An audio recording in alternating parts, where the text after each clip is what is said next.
Hello ਬੱਚੋ, ਬੇਟੇ ਕੱਲ ਆਪਾਂ ਇੰਥੈਲਪੀ ਆਫ ਫਾਰਮੇਸ਼ਨ ਪੜ੍ਹ ਰਹੇ ਸੀ ਜਿਹਨੂੰ ਆਪਾਂ ਡੈਲਟਾ FH ਨੋਟ ਦੇ ਨਾਲ ਲਿਖਿਆ ਸਟੈਂਡਰਡ ਇੰਥੈਲਪੀ ਆਫ ਫਾਰਮੇਸ਼ਨ।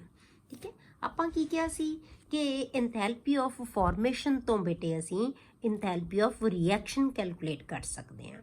ਤਾਂ ਇਹਦਾ ਆਪਾਂ ਫਾਰਮੂਲਾ ਕੀ ਲਗਾਇਆ ਸੀ, summation of delta HF naught of products minus summation of delta HF naught reactants. मतलब की कहना आप sum of enthalpies of formation of products minus sum of enthalpies of formation of reactants. ठीक है, ਤਾਂ ਆਪਾਂ ਇਹਨੇ ਤੋਂ ਆਪਾਂ ਕਿਹਾ ਸੀ ਕਿ ਅਸੀਂ ਇੰਥੈਲਪੀ ਆਫ ਰਿਐਕਸ਼ਨ ਕੱਢ ਸਕਦੇ ਹਾਂ। ਇੱਕ ਚੀਜ਼ ਆਪਾਂ ਕਹੀ ਸੀ ਕਿ ਬੇਟੇ ਕਿ ਇਹਦੇ ਵਿੱਚ ਜਿਹੜੀ ਫ੍ਰੀ ਐਲੀਮੈਂਟਸ ਹੁੰਦੇ ਆ ਉਹਨਾਂ ਦੀਆਂ ਇੰਥੈਲਪੀਜ਼ ਆਫ ਫਾਰਮੇਸ਼ਨ ਨੂੰ ਆਪਾਂ ਹਮੇਸ਼ਾ ਜ਼ੀਰੋ ਐਜ਼ਿਊਮ ਕਰਨਾ ਹੈ। ਇਹ ਯਾਦ ਰੱਖਣਾ ਹੈ। ਬਾਈ ਕਨਵੈਨਸ਼ਨ ਆਪਾਂ ਕਿਹਾ ਸੀ enthalpies of formation of all free elements in their standard state are assume to be zero. ਹੁਣ ਆਪਾਂ ਬੇਟੇ ਇਹਦੇ ਨਾਲ ਰਿਲੇਟਡ ਨਿਊਮੈਰੀਕਲ ਕਰਦੇ ਹਾਂ। ਇਹ ਤਾਂ ਤੁਹਾਨੂੰ ਦੁਬਾਰਾ ਦੱਸਿਆ ਤਾਂ ਕਿ ਤੁਹਾਨੂੰ ਨੂਮੈਰੀਕਲ ਦੀ ਸਮਝ ਆ ਜਾਵੇ, ਯਾਦ ਆ ਜਾਵੇ ਤੁਹਾਨੂੰ ਕਿ ਆਪਾਂ ਕਿਵੇਂ ਕੀ ਫਾਰਮੂਲਾ ਅਪਲਾਈ ਕਰਨਾ ਹੈ। Calculate enthalpy of reaction. ਕਿਹੜੇ ਰਿਐਕਸ਼ਨ ਦੀ ਬੇਟੇ? CO2 plus H2 gives CO plus water। ਇਹ ਰਿਐਕਸ਼ਨ ਹੈ ਬੇਟੇ, ਦਿੱਤਾ ਹੋਇਆ ਤੁਹਾਨੂੰ। Given that delta FH naught for CO2 CO and H2O are minus 393.5, minus 113.3 and minus 241.8 kilojoules per mole respectively। मतलब कि सानू कार्बन डाइऑक्साइड, कार्बन मोनोऑक्साइड ते वाटर तिन्नां दियां इंथैल्पीज ऑफ फॉर्मेशन दित्तियां हुई है। डेल्टा FH नॉट गिवन है। ठीक है, H2 the enthalpy of formation नहीं गिवन बेटे। हुण ये की है, ये एलीमेंटरी गैसेज है। ਆਪਾਂ ਕੀ ਕਿਹਾ ਕਿ ਫ੍ਰੀ ਐਲੀਮੈਂਟ ਫਾਰਮ ਦੇ ਵਿੱਚ ਜਿਹੜੇ ਹੁੰਦੇ ਆ, ਹੁਣ ਇਹ ਐਲੀਮੈਂਟਸ ਤੋਂ ਇੱਕੋ ਹੀ ਤਰ੍ਹਾਂ ਦੇ ਐਲੀਮੈਂਟ ਤੋਂ ਬਣੇ ਹੋਏ ਗੈਸਿਸ ਹੈ, ਇਸੇ ਫਾਰਮ ਦੇ ਵਿੱਚ ਐਗਜ਼ਿਸਟ ਕਰਦੀਆਂ। ਤਾਂ ਆਪਾਂ ਇਹਨਾਂ ਦੀ ਇੰਥੈਲਪੀ ਹੈ ਜਿਹੜੀ ਕੀ ਹੁੰਦੀ ਹੈ, ਇੰਥੈਲਪੀ ਆਫ ਫਾਰਮੇਸ਼ਨ ਕੀ ਹੁੰਦੀ ਹੈ ਬੇਟੇ? ਜ਼ੀਰੋ ਹੁੰਦੀ ਹੈ। ਜਿਵੇਂ H2 O2 N2। ਠੀਕ ਹੈ, ਇਹਨਾਂ ਸਾਰਿਆਂ ਦੀ ਇੰਥੈਲਪੀ ਆਫ ਫਾਰਮੇਸ਼ਨ ਕੀ ਹੋਏਗੀ? ਜ਼ੀਰੋ ਹੋਏਗੀ। ਕਲੀਅਰ? ਜਿਵੇਂ ਕਾਰਬਨ ਹੈ, ਕਾਰਬਨ ਦੀ ਬੇਟੇ ਦੋ ਐਲੋਟ੍ਰੋਪਸ ਹੁੰਦੇ ਆ, ਜਿਵੇਂ ਕਾਰਬਨ ਦੇ ਗ੍ਰੇਫਾਈਟ ਤੇ ਡਾਇਮੰਡ। ਜਿਹੜੀ ਐਗਜ਼ਿਸਟ ਕਰਦਾ ਜਿਹੜੀ ਫਾਰਮ ਦੇ ਵਿੱਚ, ਫ੍ਰੀ ਫਾਰਮ ਦੇ ਵਿੱਚ ਕਾਰਬਨ ਐਗਜ਼ਿਸਟ ਕਰਦਾ ਹੈ, ਉਹ ਕੀ ਹੈ ਬੇਟੇ? ਗ੍ਰੇਫਾਈਟ ਹੁੰਦਾ ਹੈ। ਤਾਂ ਗ੍ਰੇਫਾਈਟ ਦੀ ਇੰਥੈਲਪੀ ਨੂੰ ਆਪਾਂ ਕੀ, ਇੰਥੈਲਪੀ ਆਫ ਫਾਰਮੇਸ਼ਨ ਨੂੰ ਕੀ ਲਵਾਂਗੇ? ਜ਼ੀਰੋ। ਪਰ ਡਾਇਮੰਡ ਦੀ ਅਸੀਂ ਇੰਥੈਲਪੀ ਆਫ ਫਾਰਮੇਸ਼ਨ ਨੂੰ ਜ਼ੀਰੋ ਨਹੀਂ ਲੈ ਸਕਦੇ। ਠੀਕ ਹੈ, ਹੁਣ ਆਪਾਂ ਇਹਨੂੰ ਸੋਲੂਸ਼ਨ ਕੀ ਹੈ ਬੇਟੇ, ਇਹਨੂੰ ਕਿਵੇਂ ਸੋਲਵ ਕਰਾਂਗੇ? ਉਹੀ ਫਾਰਮੂਲਾ ਲਗਾਵਾਂਗੇ, ਡੈਲਟਾ RH ਨੋਟ। ਆਪਾਂ ਇੰਥੈਲਪੀ ਆਫ ਰਿਐਕਸ਼ਨ ਕੈਲਕੂਲੇਟ ਕਰਨੀ ਹੈ ਬੇਟੇ। ठीक है, की आएगा? Sum of enthalpies of products, enthalpies of formation of products minus summation of enthalpies of formation of reactant. हुण आपां इन्हां दी इंथैल्पीज लिख लो। प्रोडक्ट किहड़ियां बेटे? Enthalpy of formation of carbon dioxide plus enthalpy of formation of water, दोनों का sum ले लांगे, minus enthalpy of formation of CO2 plus enthalpy of formation of H2। ये प्रोडक्ट दियाँ ले लिया, ये प्रोडक्ट दोनों, ये रिएक्टेंट दोनों, इधर आप रिएक्टेंट दियाँ ले लिया। इन्हां दी वैल्यूज पुट कर दो सारियां दी। CO दी आ गई, ये वाटर दी आ गई, ये CO2 दी आ गई, H2 दी जीरो आ गई। सारियां वैल्यूज पुट कर दियाँ। ये माइनस दियाँ वैल्यूज आ जाएंगियां बेटे। ठीक है, ये माइनस च आ जाएगी वैल्यू, ये माइनस माइनस की हो जाएगा, प्लस च आ जाएगी वैल्यू। तो हुण प्लस दी वैल्यू साडे कोल की है? ज़्यादा है, तो की आ गया 38.4 किलोजूल्स। क्लीयर? ये आपां कि इंथैल्पी ऑफ फॉर्मेशन तो बेटे असी इंथैल्पी ऑफ रिएक्शन कैलकुलेट कर सकते हैं। क्लीयर? अगला बेटे आपां करदे हैं इंथैल्पी ऑफ, आपां पढ़ रहे हैं डिफरेंट टाइप्स ऑफ इंथैल्पीज जिन्हां दे आपां अलग अलग नाम दस्से सी। तो इंथैल्पी ऑफ कंबशन किनू कहने हैं बेटे? हुण आपां combustion reactions are exothermic in nature. सानू पता है, मतलब किसी भी चीज़ नूं जदों असीं जलाने आ तां उहदे विचों एनर्जी रिलीज़ हुंदी है, वो एक्सोथर्मिक नेचर दी हुंदी है। हमेशा कोई भी फ्यूल नूं असीं जलावांगे तां वो की होएगा? एक्सोथर्मिक रिएक्शन होएगा। Clear? Enthalpy of formation is defined as the enthalpy change when 1 mole of substance undergoes combustion in excess of air। ਕਿ ਜਦੋਂ ਬੇਟੇ ਅਸੀਂ 1 ਮੋਲ ਕਿਸੇ ਵੀ ਚੀਜ਼ ਨੂੰ, 1 ਮੋਲ ਕਿਸੇ ਵੀ ਫਿਊਲ ਨੂੰ ਕਹਿ ਲਓ ਤੁਸੀਂ, ਠੀਕ ਹੈ, ਜਦੋਂ ਅਸੀਂ ਜਲਾਉਂਦੇ ਆ ਉਹਦੀ ਕੰਪਲੀਟ ਕੰਬਸਸ਼ਨ ਹੁੰਦੀ ਹੈ in excess of air. In excess of air ਦਾ ਮਤਲਬ ਕਿ ਉਹਦੀ ਕੰਪਲੀਟ ਕੰਬਸਸ਼ਨ ਹੋਵੇ। ਜਦੋਂ ਏਅਰ ਐਕਸੈਸ 'ਚ ਨਹੀਂ ਹੋਏਗੀ ਬੇਟੇ, ਏਅਰ ਦੀ ਸਪਲਾਈ ਘੱਟ ਹੋਏਗੀ ਤਾਂ ਕੰਬਸਸ਼ਨ ਕੰਪਲੀਟ ਨਹੀਂ ਹੁੰਦੀ। ਜਿਵੇਂ ਆਪਾਂ ਕਾਰਬਨ ਨੂੰ ਜਲਾਉਂਦੇ ਆ, ਜੇ ਤਾਂ ਉਹਦੇ ਵਿੱਚ ਏਅਰ ਦੀ ਐਕਸੈਸ ਹੋਈ ਤਾਂ ਫਿਰ ਕੀ ਹੋਏਗਾ, ਫਿਰ ਤਾਂ ਕਾਰਬਨ ਪੂਰੀ ਜਲੇਗੀ, ਕਾਰਬਨ ਡਾਈਆਕਸਾਈਡ 'ਚ ਕਨਵਰਟ ਹੋਏਗੀ। ਪਰ ਜੇ ਬੇਟੇ ਪ੍ਰੋਪਰ ਕੰਬਸ਼ਨ ਨਹੀਂ ਹੁੰਦੀ ਕਾਰਬਨ ਦੀ, ਫਿਰ ਉਹ ਕੀ ਬਣਾ ਲੈਂਦੀ ਹੈ, ਜੇ ਲਿਮਟਿਡ ਸਪਲਾਈ ਹੁੰਦੀ ਹੈ ਏਅਰ ਦੀ ਤਾਂ ਫਿਰ ਉਹ ਕੀ ਬਣਾ ਲੈਂਦੀ ਹੈ, ਕਾਰਬਨ ਮੋਨੋਆਕਸਾਈਡ। ਇਹਦਾ ਮਤਲਬ ਆਪਾਂ ਕੰਪਲੀਟ ਕੰਬਸ਼ਨ ਕਰਨੀ ਹੈ।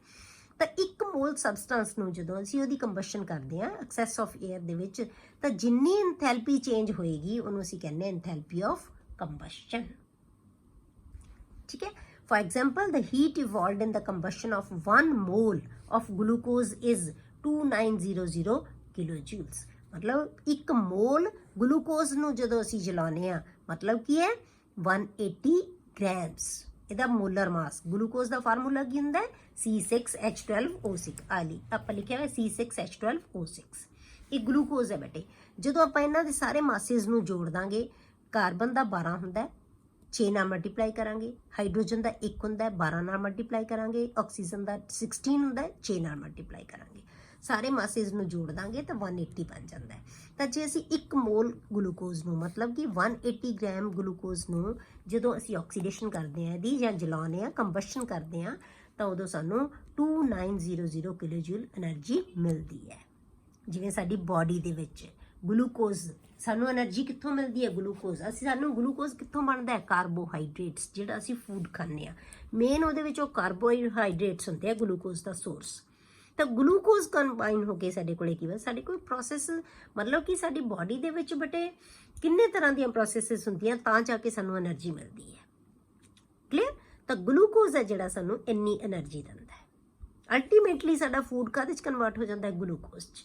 ਤਾਂ ਗਲੂਕੋਜ਼ ਆਕਸੀਡਾਈਜ਼ ਹੋ ਕੇ ਸਾਨੂੰ ਕੀ ਦਿੰਦਾ ਹੈ, એનર્ਜੀ ਦਿੰਦਾ ਹੈ। ਕਲੀਅਰ ਹੋ ਗਿਆ। ਤਾਂ ਹੁਣ 1 ਮੋਲ ਗਲੂਕੋਜ਼ ਤੋਂ ਸਾਨੂੰ ਇੰਨੀ એનર્ਜੀ ਮਿਲਦੀ ਹੈ। ਹੁਣ ਆਪਾਂ ਕੀ ਦੇਖਦੇ ਹਾਂ ਬੇਟੇ ਕਿ ਕਿੰਨੀ એનર્ਜੀ ਕੋਈ ਫਿਊਲ ਦਿੰਦਾ ਹੈ, ਉਹਨੂੰ ਕਹਿੰਦੇ ਹਾਂ ਅਸੀਂ ਉਹਦੀ ਐਫੀਸ਼ੀਐਂਸੀ। ਐਫੀਸ਼ੀਐਂਸੀ ਮਤਲਬ ਕਿ ਸਾਨੂੰ, ਅਸੀਂ ਕਹਿੰਦੇ ਹਾਂ ਕੋਈ ਚੀਜ਼, ਕਿਸੇ ਚੀਜ਼ ਨੂੰ ਜਲਾਉਂਦੇ ਆ ਤਾਂ ਸਾਨੂੰ ਜ਼ਿਆਦਾ એનર્ਜੀ ਮਿਲਦੀ ਹੈ, ਕਿਸੇ ਫਿਊਲ ਨੂੰ ਜਲਾਉਂਦੇ ਆ ਤਾਂ ਸਾਨੂੰ ਘੱਟ એનર્ਜੀ ਮਿਲਦੀ ਹੈ, ਤਾਂ ਉਹਨੂੰ ਅਸੀਂ ਉਹਦੀ ਐਫੀਸ਼ੀਐਂਸੀ ਕਹਿੰਦੇ ਹਾਂ। ਜਿਹੜਾ ਜ਼ਿਆਦਾ એનર્ਜੀ ਦੇਗਾ ਉਹ ਐਫੀਸ਼ੀਐਂਟ ਫਿਊਲ ਹੋਏਗਾ, ਠੀਕ ਹੈ।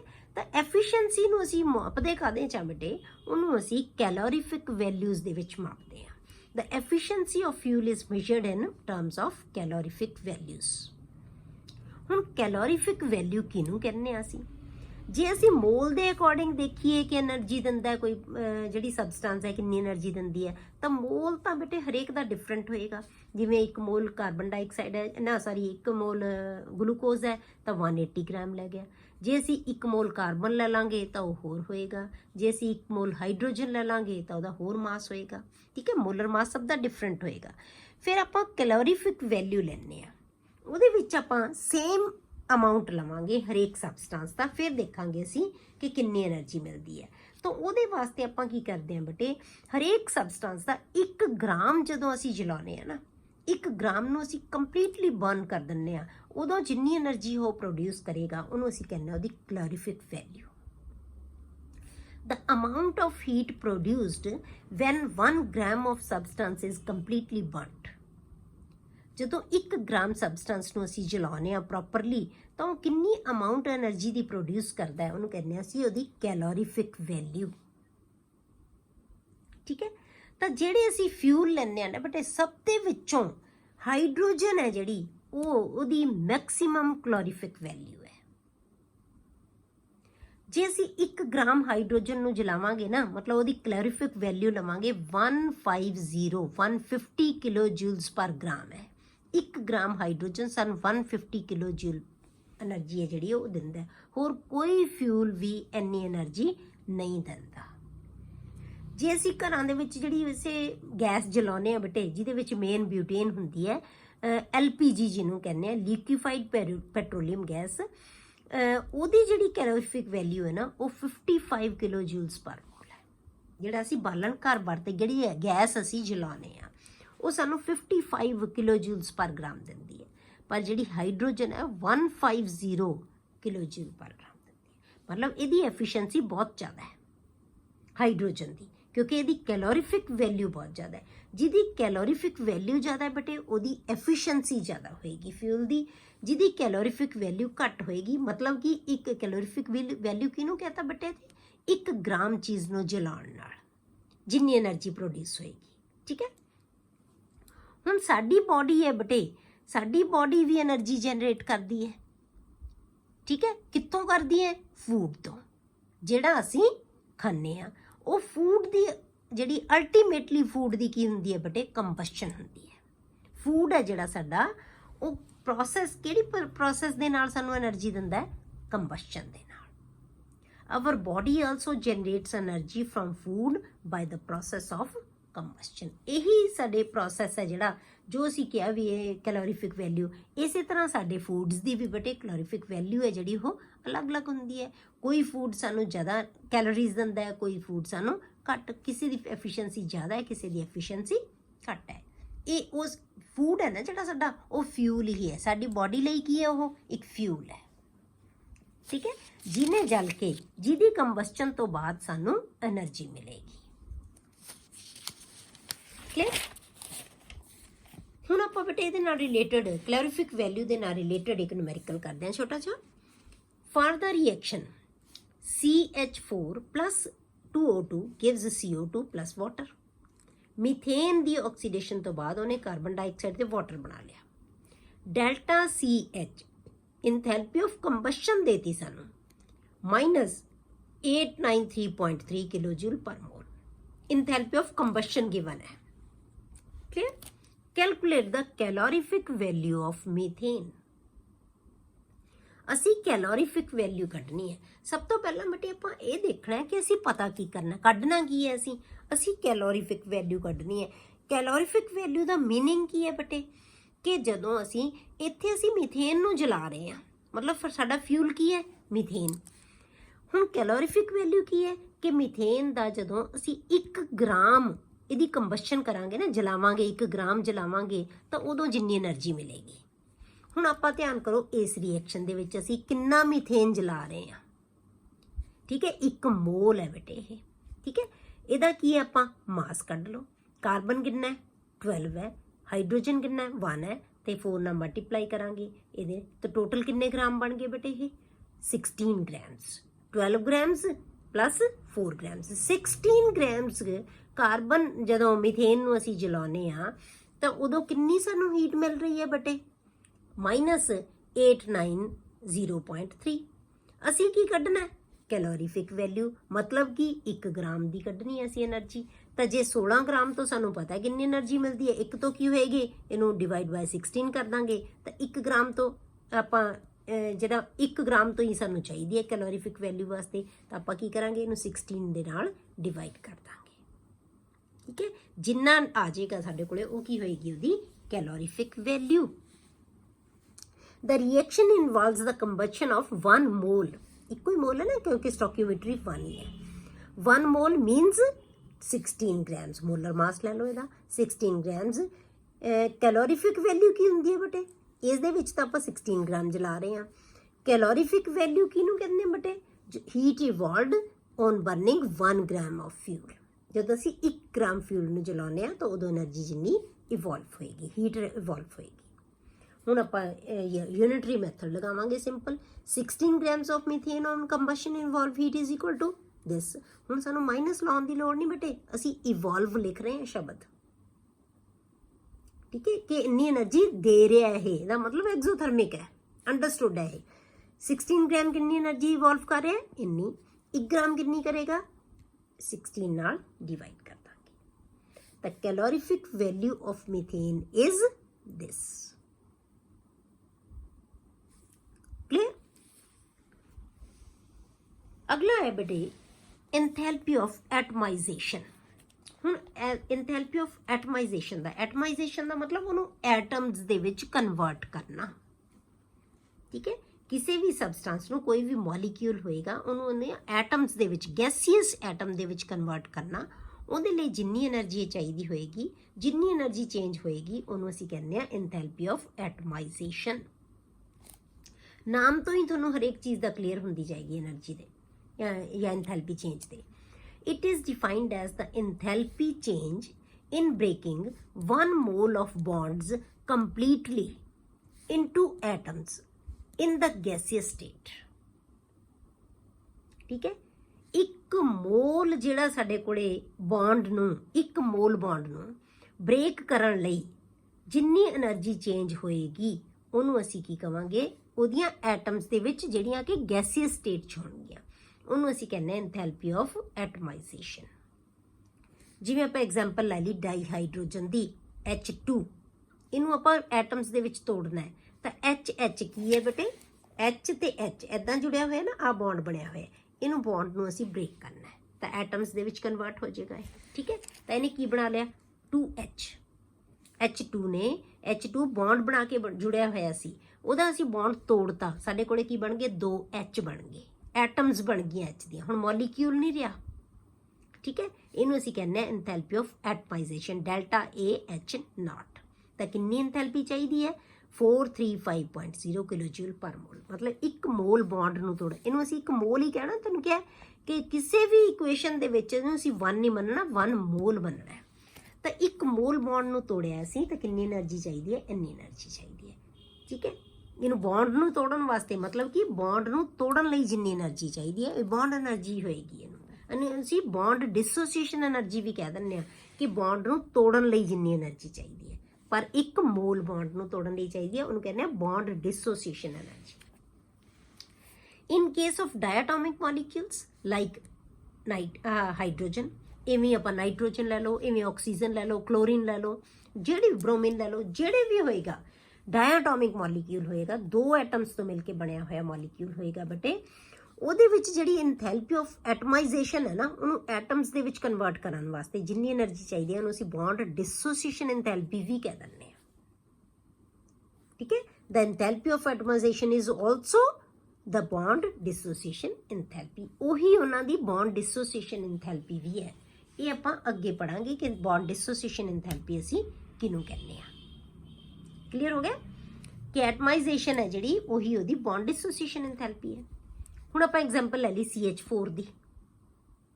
ਹੁਣ ਇਹ ਕੀ ਹੈ CH4 ਨੂੰ ਅਸੀਂ ਕਨਵਰਟ ਕਰਤਾ, ਕਾਹਦੇ 'ਚ ਕਨਵਰਟ, ਇਹਦੇ ਬੌਂਡ ਤੋੜਤੇ, C ਬਣ ਗਿਆ ਤੇ 4H ਬਣ ਗਏ। ਠੀਕ ਹੈ, C ਸਾਰੀਆਂ ਐਟਮਸ ਦੇ ਵਿੱਚ ਕਨਵਰਟ ਹੋ ਗਿਆ ਬੇਟੇ। ਕਿਹੜੀਆਂ ਕਿਹੜੀਆਂ ਐਟਮਸ ਤੋਂ ਮਿਲ ਕੇ ਬਣਿਆ ਸੀ, C ਤੇ 4H ਤੋਂ ਮਿਲ ਕੇ ਬਣਿਆ ਸੀ। ਚਾਰੇ ਹਾਈਡਰੋਜਨ ਦੀ ਐਟਮਸ ਨਿਕਲ ਗਈਆਂ, ਇੱਕ ਕਾਰਬਨ, ਸਾਰੀਆਂ ਐਟਮਸ ਅਲੱਗ-ਅਲੱਗ ਹੋ ਗਈਆਂ। ਤਾਂ ਇਹਨੂੰ ਆਪਾਂ ਤੋੜਨ ਲਈ ਜਿੰਨੀ એનર્ਜੀ ਚਾਹੀਦੀ ਹੈ ਉਹਨੂੰ ਕਹਿੰਦੇ ਆ ਐਂਥੈਲਪੀ ਆਫ ਐਟਮਾਈਜ਼ੇਸ਼ਨ। ਤਾਂ ਉਹ ਕੀ ਕਿ 1665 ਕਿਲੋਜੂਲਸ ਪਰ ਮੋਲ। ਇੱਕ ਮੋਲ ਮੀਥੇਨ ਨੂੰ ਤੋੜ ਕੇ ਉਹਦੀਆਂ ਐਟਮਸ ਦੇ ਵਿੱਚ ਜਦੋਂ ਅਸੀਂ ਕਨਵਰਟ ਕਰਤਾ ਉਹਨੂੰ ਅਸੀਂ ਕਹਾਂਗੇ ਐਂਥੈਲਪੀ ਆਫ ਐਟਮਾਈਜ਼ੇਸ਼ਨ। ਠੀਕ ਹੈ, ਹੁਣ ਇਹਦੇ ਵਿੱਚ ਧਿਆਨ ਰੱਖਣਾ ਬੇਟੇ ਕਿ ਜਿਹੜੀਆਂ ਪ੍ਰੋਡਕਟਸ ਬਣਨਗੀਆਂ ਨਾ ਐਟਮਸ ਦੀਆਂ, ਉਹ ਹਮੇਸ਼ਾ ਗੈਸੀਅਸ ਸਟੇਟ ਦੇ ਵਿੱਚ ਹੋਣਗੀਆਂ। Note that the products are only atoms in gaseous state. Atoms ਹੋਣਗੀਆਂ ਉਹ ਵੀ gaseous state ਦੇ ਵਿੱਚ। Enthalpy of atomization ਕਵਾਂਗੀ ਉਹਨੂੰ ਬੇਟੇ ਜਿੱਥੇ atoms ਬਣਨਗੀਆਂ, ਸਾਰੇ molecules atoms ਦੇ ਵਿੱਚ ਟੁੱਟ ਜਾਣਗੇ, ਤਾਂ ਉਹਨੂੰ ਅਸੀਂ enthalpy of atomization ਕਹਿੰਦੇ ਹਾਂ। ਹੁਣ ਜਿਵੇਂ ਆਪਾਂ ਲੈ ਲਿਆ ਸੋਡੀਅਮ, ਆਪਾਂ ਸੋਡੀਅਮ ਲੈ ਲਿਆ, ਸੋਡੀਅਮ ਕਿਹੜੀ ਫਾਰਮ ਦੇ ਵਿੱਚ ਬੇਟੇ, ਸੋਲਿਡ ਦੇ ਵਿੱਚ ਹੈ। ਇਹਨੂੰ ਆਪਾਂ ਸੋਡੀਅਮ ਗੈਸ ਦੇ ਵਿੱਚ, ਇਹ ਤਾਂ ਐਟਮ ਹੀ ਹੈ ਨਾ, ਇਹ ਤਾਂ ਆਲਰੇਡੀ ਐਟਮ ਹੈ, ਮੋਲੀਕਿਊਲ ਤਾਂ ਹੈ ਨਹੀਂ, ਇਹ ਐਟਮ ਹੈ। ਇਹਨੂੰ ਅਸੀਂ ਗੈਸ ਦੇ ਵਿੱਚ ਕਨਵਰਟ ਕਰਤਾ ਤਾਂ ਇਹਨੂੰ ਅਸੀਂ ਐਂਥੈਲਪੀ ਆਫ ਐਟਮਾਈਜ਼ੇਸ਼ਨ ਕਹਿ ਦਾਂਗੇ ਇਹਦੀ ਵੀ, ਭਾਵੇਂ ਇਹ ਐਟਮ ਹੀ ਸੀ, ਪਰ ਅਸੀਂ ਜਦੋਂ ਐਟਮ ਗੈਸ ਦੇ ਵਿੱਚ ਆ ਗਈ ਨਾ, ਉਹਦੇ ਵਾਸਤੇ ਜਿੰਨੀ એનર્ਜੀ ਚੇਂਜ ਆਈ ਹੈ ਉਹਨੂੰ ਅਸੀਂ ਐਂਥੈਲਪੀ ਆਫ ਐਟਮਾਈਜ਼ੇਸ਼ਨ ਕਹਾਂਗੇ। ਸੋਲਿਡ ਤੋਂ ਅਸੀਂ ਕਾਹਦੇ 'ਚ ਕਨਵਰਟ ਕਰਤਾ ਉਹਨੂੰ, ਗੈਸ ਦੇ ਵਿੱਚ। ਠੀਕ ਹੈ, ਤਾਂ ਇਹਨੂੰ ਐਂਥੈਲਪੀ ਆਫ ਐਟਮਾਈਜ਼ੇਸ਼ਨ ਕਰਾਂਗੇ, ਕਿੰਨੀ ਹੈ ਉਹ 108.4 ਕਿਲੋਜੂਲ ਪਰ ਮੋਲ। ਹੁਣ ਐਂਥੈਲਪੀ ਆਫ ਐਟਮਾਈਜ਼ੇਸ਼ਨ ਬੇਟੇ ਜਿਹੜੀ ਇਹਦੀ ਸੋਲਿਡ ਦੀ ਹੈ ਨਾ, ਉਹ ਉਹੀ ਹੋਏਗੀ, ਉਹਦੇ ਬਰਾਬਰ ਹੋਏਗੀ ਜਿਹੜੀ ਉਹਦੀ ਐਂਥੈਲਪੀ ਆਫ ਸਬਲੀਮੇਸ਼ਨ ਹੈ। ਸਬਲੀਮੇਸ਼ਨ ਦਾ ਮਤਲਬ ਸੋਲਿਡ ਨੂੰ ਅਸੀਂ ਗੈਸ ਦੇ ਵਿੱਚ ਕਨਵਰਟ ਕਰਤਾ।